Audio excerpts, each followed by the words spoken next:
Three things you need to do to break into tech the right way. And it does not need to be complicated. Number one, you need to learn the basics, okay? So you have to learn what those fundamentals are. You can do that through our fundamentals course, like our foundations course. You can do that through Coursera if you want. You can do that on YouTube.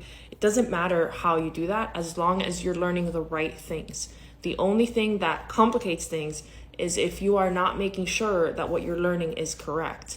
So for example, in Coursera, everything is peer reviewed. So what does that mean? You're doing some free, course, you're doing some assignments, and then another person that's doing this free course reviews your work.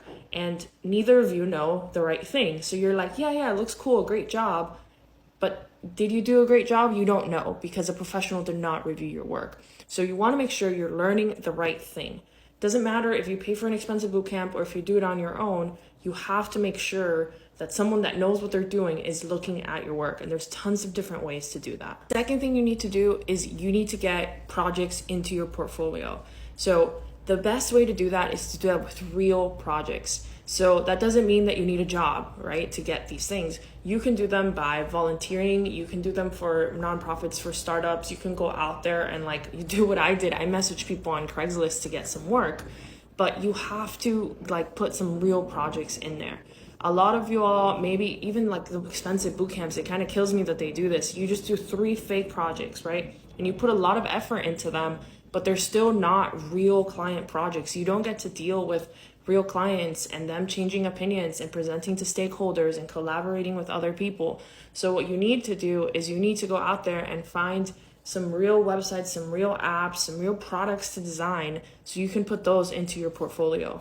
Number 3, you really have to work on those soft skills. So you're going to apply to a bunch of jobs, right? For any job you apply to these days, you're going to have to apply to a bunch of jobs.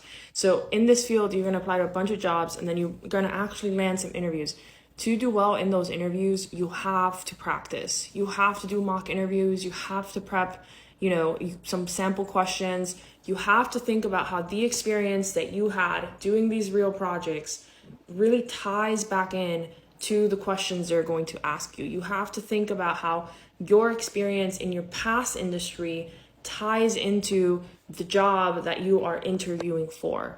To recap, the 3 things you got to do: 1, learn the foundations, learn the basics. 2, get some real projects on there. And 3, it's definitely going to be to work on the soft skills so that when you land those interviews, you're able to actually do well in them.